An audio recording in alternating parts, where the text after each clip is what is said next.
हरे कृष्णा। ओम नमः शिवाय। प्रिय भक्तों, स्वागत है आपका हमारे YouTube चैनल अंजलि धर्म गंगा में। प्रिय भक्तगणों, कार्तिक माह में भगवान श्री कृष्ण की विशेष पूजा की जाती है और साथ में तुलसी माता को भी विशेष दीपदान किया जाता है। आज मैं आपको तुलसी माता की ही एक ऐसी भक्त की कथा सुनाने जा रही हूँ। आप सभी इस कथा को बड़ी श्रद्धा से सुनिएगा। कार्तिक मास में सभी स्त्रियाँ तुलसी माता को सींचने जाती, तो कोई धन मांगती, कोई पुत्र मांगती, कोई सुहाग मांगती, सब कोई सींच कर आ जाती। पर एक डोकरी सवा पहर रात को उठती और सवा पहर दिन चढ़े तब तुलसी माता की पूजा करती। तुलसी माता को सींच कर कहती है, हे तुलसी माता, सत की दाता, मैं बिड़ला सींचूं तेरा, तू कर निस्तारा मेरा।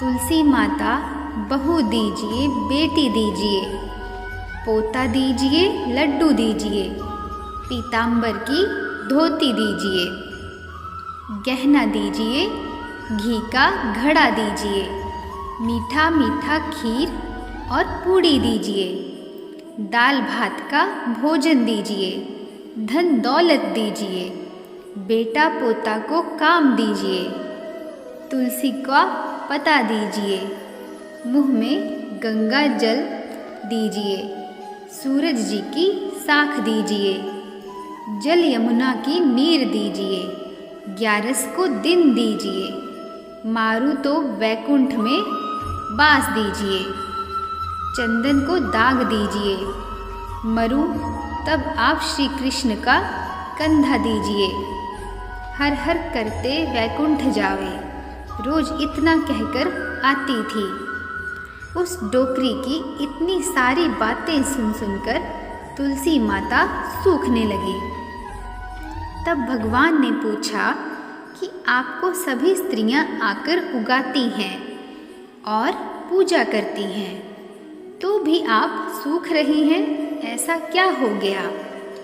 तब तुलसी माता ने कहा कि आप मेरे मन की बात को मत पूछो। तो भगवान बोले कि अगर मैं नहीं पूछूंगा तो कौन पूछेगा?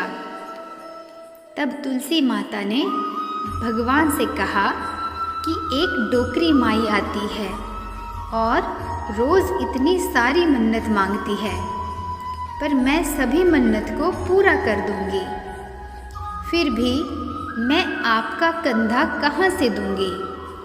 तो भगवान बोले कि जैसा नसीब में होगा वैसा ही होगा, आप मत सोचिए और हरे भरे होकर फूलिए। भगवान ने कहा कि जब वह मरेगी तब मौके पर मैं और आप ही कंधा दे देंगे।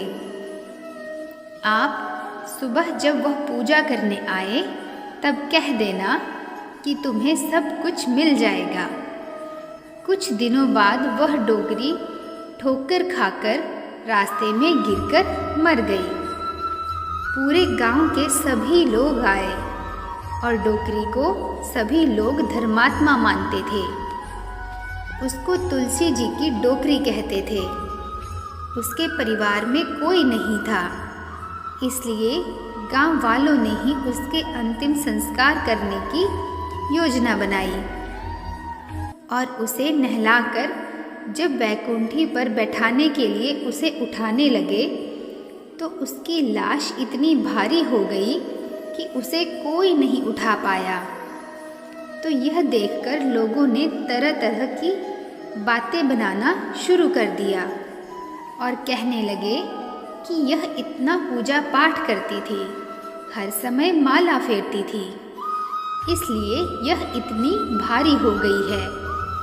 वहीं पूरे गांव में चर्चा होने लगी कि डोकरी माई कोई भक्ति नहीं करती थी, यह छल कपट करती थी। हम जिसे धर्मात्मा समझते थे वह पापिन थी, जो कि किसी से भी नहीं उठ पा रही है। इधर भगवान ने सोचा कि मेरे भक्तों की निंदा हो रही है, इसलिए भगवान ने बूढ़े ब्राह्मण का भेष धारण किया और वहाँ आए। वहाँ पर एकत्रित लोगों से पूछने लगे कि यहाँ पर इतनी भीड़ क्यों लगी है। तो लोग कहने लगे कि यहाँ एक डोकरी माई मर गई है और इतनी पापिन थी जिससे वह किसी से उठ नहीं पा रही है। सब उठा उठा कर उसे थक गए हैं। तब ब्राह्मण बोले कि मुझे एक बार डोकरी के कानों में कहने दो, फिर देखो वह उठती है या नहीं। तो सभी लोगों ने कहा कि आप भी प्रयास करके देख लीजिए।